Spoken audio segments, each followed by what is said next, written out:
Hello and welcome to Terrier Talk in association with Absolute Warehouse Services. I'm Adam Tomlinson, and as always, I'm joined by Stephen Chicken from the Huddersfield Examiner. And today we're joined by Richard Stearman. How are you both? Yeah, good. Thank you. How are you doing? Yeah, good. Yeah, You're very both well, thank good? you. Thanks for having me on.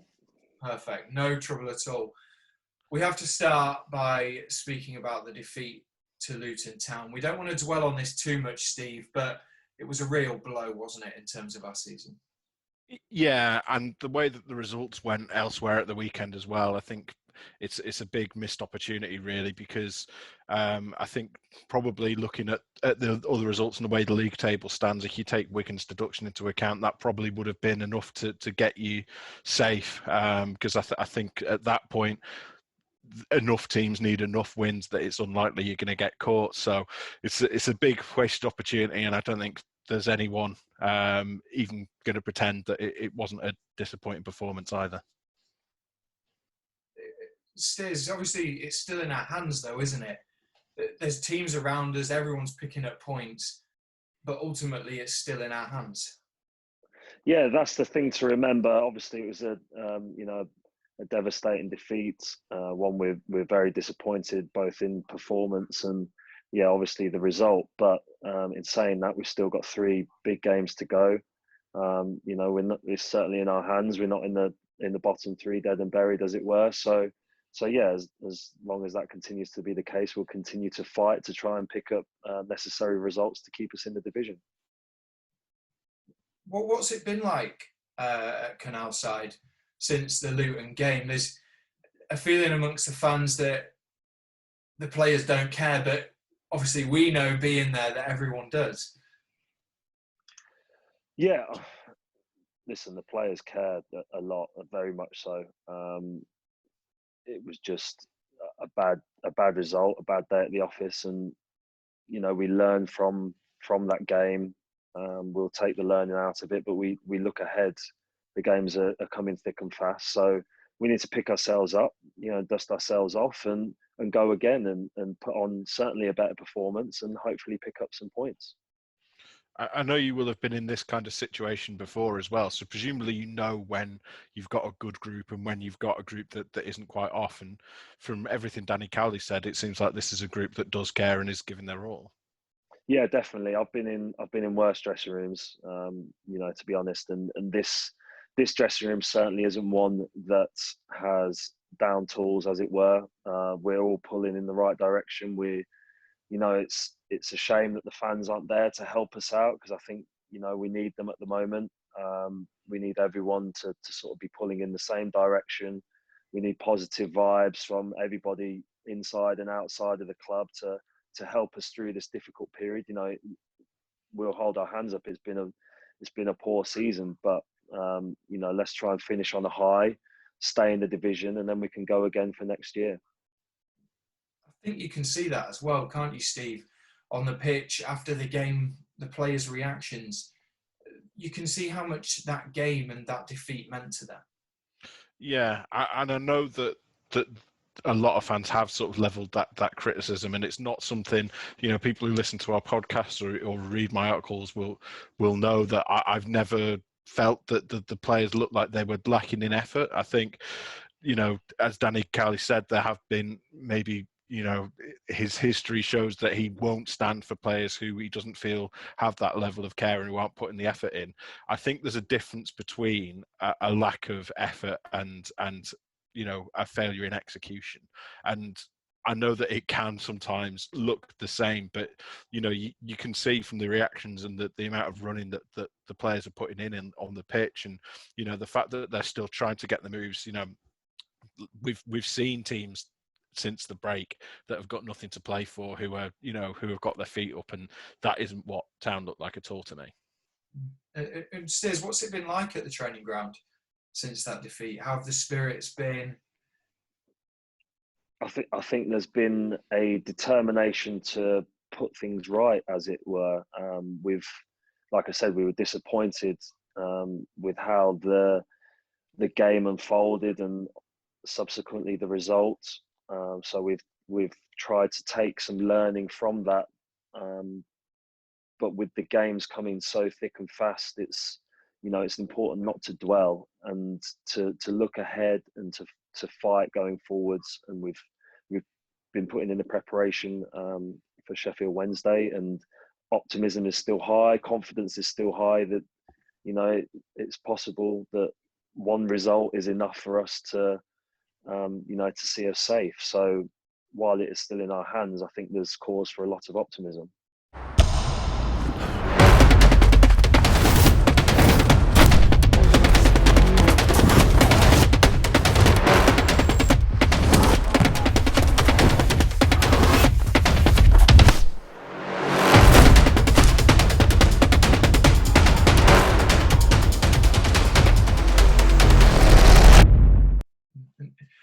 Danny, after the game, Danny Cowley spoke about a psychological element. We've got a very young squad. How much does that play on the minds of young players, especially? You've been in that boat, obviously, at Leicester City. When you're in a relegation battle, you're a young pro, you're in your second or even first season, coming up to these big games, knowing how much they mean to everyone. How does that play on a mind? It certainly can do, but that's the profession we're in. You've got to stand up and be counted, and I think it helps if you have senior pros around you that are willing to take on that burden. And I think within our dressing room, we have those, along with a manager who's very passionate and wants the best for his players and his team. So, going forward, we've got some fantastic young players within our dressing room. And I need them. We need them. They need to step up. They need to perform on the pitch and grow up, as it were, in these last 3 games. Do you think, Steve, that's something that's having an impact on some of the players? I'm not so sure, to be honest, because we know that there are young players that are well up to this and well up to the challenge. People forget maybe that Carlan Grant is such a young player, for instance, but he thrived at the start of the season when everything else was going against Huddersfield Town. So I think it's not necessarily just a function of age. I think people have, certain people can have wisdom beyond their years and vice versa.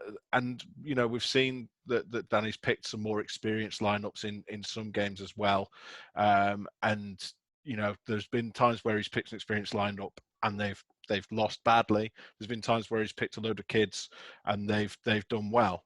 So I don't think it's as simple as looking at the age. I've tried, believe me. I've got a spreadsheet with all the ages of every lineup on it, and I have tried to find the patterns, but I can't find one. So yeah, I think it's not as simple as just putting it down to age.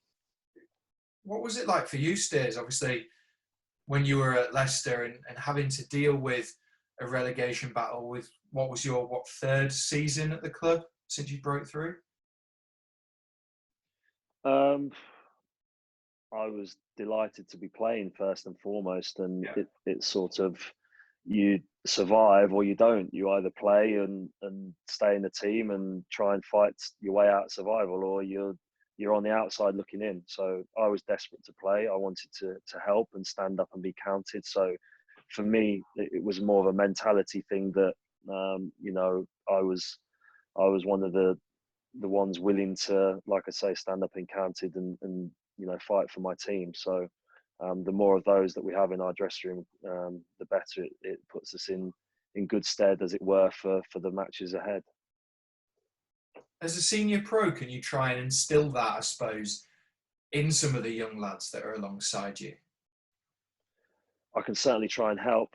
I think it's possibly one of my biggest strengths is my voice, and I use it a lot throughout the games, but also behind the scenes, making sure the boys are ready and confident, and I'll continue to do that throughout. You've heard that, haven't you, Steve? Especially with these behind closed doors games. Yeah, big time. And I know that there were times, particularly perhaps against Wigan, where things went a bit quiet, but then against Birmingham, it was something we commented on, was that the players seemed to be talking to each other a lot more. There was a lot more communication on the pitch, and I think I can only imagine, and correct me if I'm wrong, that when you're playing behind closed doors, it makes a massive difference because you can hear everything that goes on. You can hear every instruction that comes from the touchline from both managers, and that you can hear what the opposition are saying much more clearly than you might be able to when you've got 20,000 fans screaming at your backs, and I imagine that must make a huge difference. Yeah, it's certainly very strange. It's very surreal. It's both a help and a hindrance, I'd say. For myself personally, that's pretty vocal. It means I can have a greater influence potentially on the game. But yeah, when I need the crowds and the fans to help the lads and push them along, it's certainly, it's something that we're missing. Football, it obviously isn't the same without them, and I'm looking forward to the day that we welcome them back into the stands.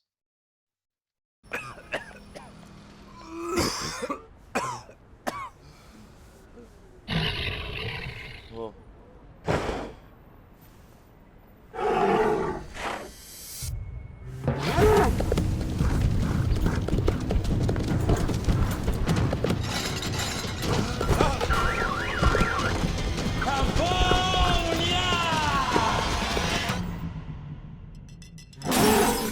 Feel the power. I suppose for you as well, as a pro, we kind of touched upon this before, but you're used to shutting out the crowd noise, aren't you? And now there's nothing to shut out. Is that something else that mentally plays on the mind a little bit? Yeah, it's certainly something we're not used to as players. We've grown up both watching and playing in front of thousands of people. It's something we certainly don't enjoy as much, and the games suffer as a consequence, I believe. And we have to touch upon scoring goals as well. Obviously now it's 3 games without a goal. As a group of players, how much does that play on the minds of you when you're in training, when you're going into a match day? Yeah, we'd obviously have liked to have scored more goals. That's, that goes without saying. On the flip side of that, defensively, we had 3 clean sheets on the bounce, something we're very proud of as a team. So yeah, we're looking to score more and keep the back door shut. That's pretty obvious. We're determined as a group to score more. It's obviously not just on the strikers. It's a team effort. I think our last few goals have come from set pieces. So, we're all willing to chip in, and we're hopeful that, come tomorrow night, we can certainly do that. Our reading of the game on Friday, and Danny Cowley sort of touched on it after the game as well, was that it looked like a team that was a little bit afraid or a little bit tentative. When you're on the pitch, is that something that's at the forefront when you are feeling that fear and that lack of confidence? Is that something you actually feel and are aware of when you're on the pitch, or is it at more of like a subconscious level? I can only really speak from myself, and no, I don't feel like that. So it's tough for me to really comment on other players. I think, fatigue possibly has played a little bit of a part. There's no getting away from the fact we've had half of the preparation time with double the amount of games with less medical care. I mean, it's excuses, but it's facts. I think the schedule has affected us a little bit, but everyone's in the same boat, so you can't really throw that excuse around. I think we've like I said, we've tightened up a little bit at the back and just struggled a little bit going forward. So it's certainly something we're working on hard at the training ground, and hopefully it will come good in the next few games. Where do you think it's been going wrong, Steve? Do you think it's a nervousness, a slight lacking confidence that Danny alluded to in his press conference? Looking at it from the outside, it certainly feels that way.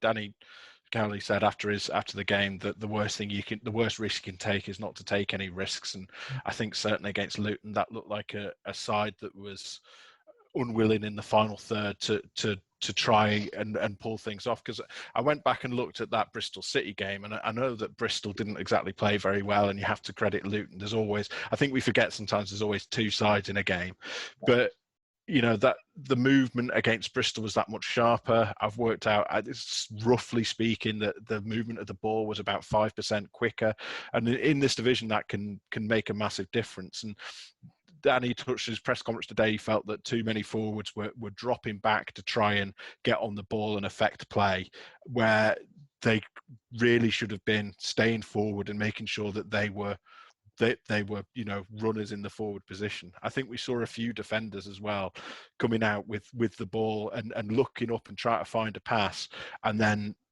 sort of realizing that there just wasn't enough movement ahead of them. So as you say, fatigue probably does play a part in that, because it's much harder to find that extra bit of fortitude and that bit of bravery to make a run when you're tired. But the watching the Bristol game again, it was striking that the players were willing to take risks and take chances with passes or with runs that didn't always come off. But if you keep trying them, you're going to get your rewards eventually. And I don't think there was enough of that against Luton. I think, Steers, like when you have a quick turnaround like you do now, you work on those tactical elements, don't you, in training? You can't really do any fitness or technical. It's the tactical elements that are the key. And I suppose when you can see when the attacking organisation and structure doesn't quite work out, they're the bits that you can work on and try and fix in training. Yeah, when the games are so tightly congested as they are, coaching becomes more off field than it does on field. So we'll do a lot of work in front of the videos and get the analysts working hard, and it's something that the manager and Nicky are very good at, that they're able to communicate so well with the players, both on and off the training pitch. So yeah, it's tough to really get physical work in because you need that recovery time, but we're able to lock some things down tactically behind the scenes. So we've been doing that a lot in this congested period, and hopefully that'll come to fruition come tomorrow night. And I suppose when you're obviously on the pitch and you feel like someone's got an opportunity to shoot, you being the vocal character you are, you pretty much tell them, wouldn't you, when you're on the bench like you were against Luton and opportunities are falling around the box, but we opt to pass or try and move it somewhere else, you kind of haven't got the same influence, I suppose. No, it's obviously a little bit more difficult if I'm on the bench, but I'll still be screaming, listen, if someone's around the box and they've got a chance to shoot, I will be telling them to shoot. So don't worry about that, whether I'm in the lineup or not. So I think there's certainly a message handed down to, take a little bit more risk, shoot when opportunities arise, maybe cross the ball a little bit earlier, make those stretchy runs in behind rather than coming short a little bit too much. So hopefully the boys have listened, and we'll see some of that tomorrow night.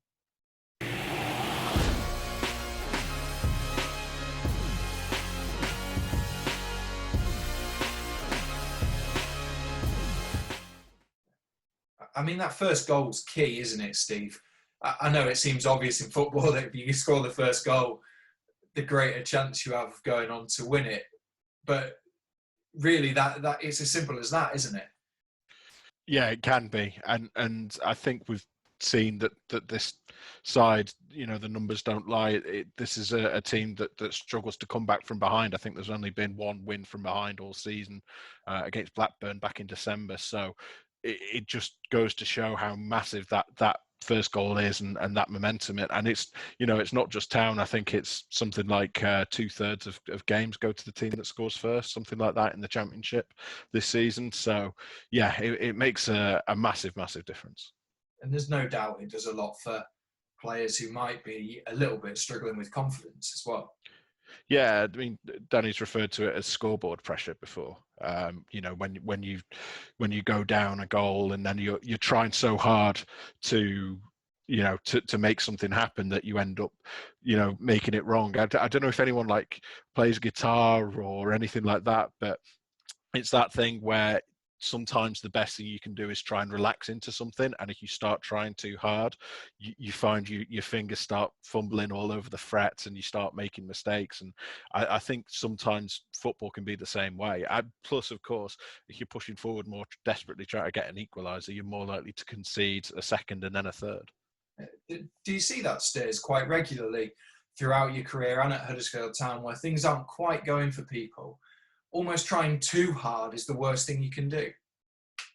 Yeah, I can only echo that really. If you're the situation we find ourselves in, we've still got 3 games to go. It's not win or bust at the moment. So we just need to stay cool, calm and collected and execute the plan. Let's not go gung-ho and try and force things that, you know, are not able to force. So like I said, stick to the game plan.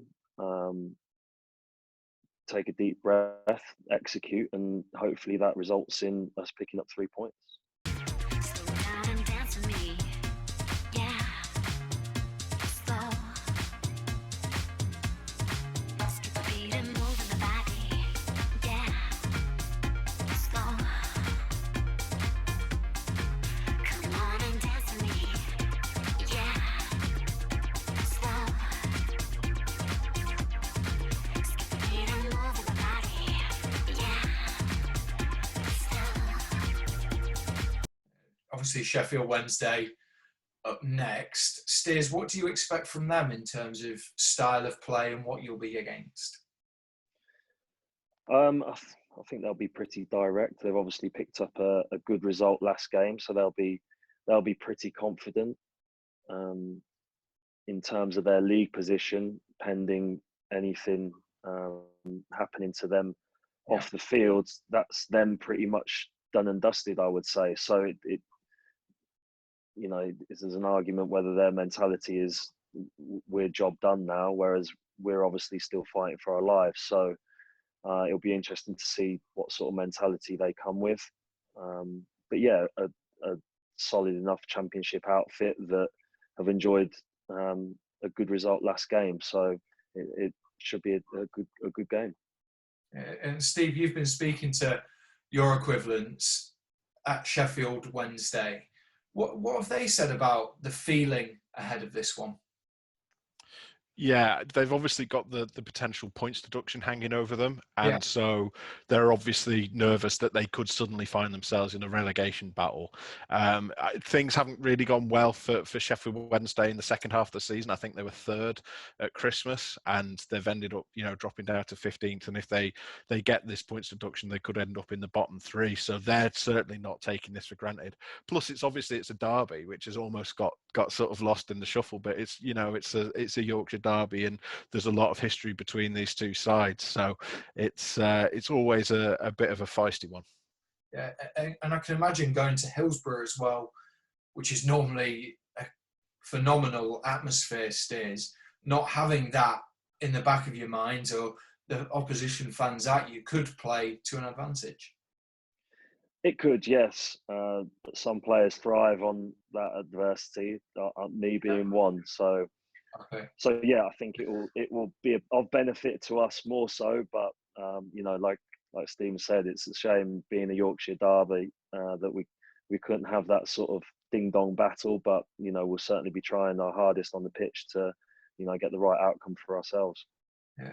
And obviously, the last few weeks, Steve, Danny Cowley's been saying 50-point mark should see us over the line. With the impending point penalties over Wigan and potentially, like we alluded to, with Sheffield Wednesday, and the fact that everyone else is picking up points around us, do you think that'll be enough?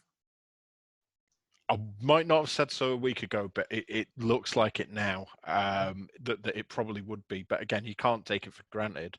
But I think it's something like Wigan would need to win all 3 games, Barnsley would need to win all 3 games, and Luton would need to get 7 points out of 9 for any of those teams to catch to catch 50 points basically. Right. So I think at this point it should be enough, but it's a mad division, so who knows? Yeah. Steers, obviously the 50-point target has been ours for a while. Is that still the case? And then I suppose when you hit 50, it's then where can we get the next points? Exactly that. Let's get to 50 points, then reassess. And it's certainly not we hit 50 points and then it's down tools. We continue to fight and amass as many points as we can. Yes, 50 points was our golden number. It has been since the manager walked through the door. And let's not forget, the manager took over after 9 games with 1 point. I think that sometimes can get forgotten as well. We've done fantastically well as a club to get to this point. I'm sure after the 9th or 10th game, if you'd have said we'd be in this situation, then a lot of people would have taken it. So yes, we are trying to get to 50 points as quickly as we can, and let's hope that comes tomorrow night. Steve, just finally with you, what's your feeling ahead of tomorrow night?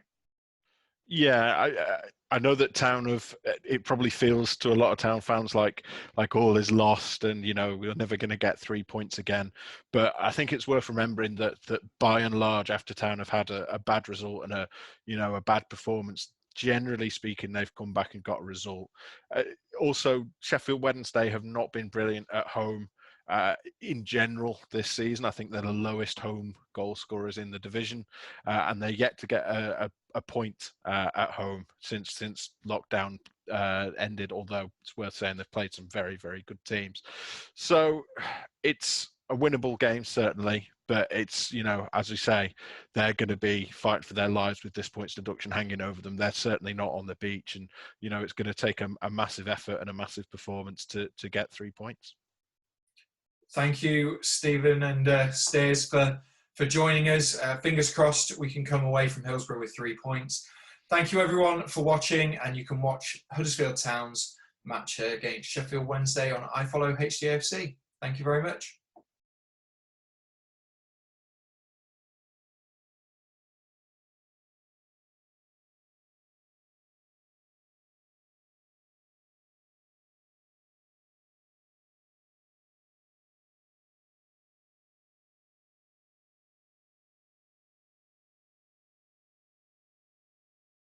The company name is Manrichem. We are process engineering design contractors. We are the hidden glue that makes the entire world work. Innovation is an interesting subject. What we do is help people conceptualize their ideas. What we always say is that if somebody comes through our door with an idea, that we can normally find a way of helping them. Taking people's ideas and making it a reality is what we do.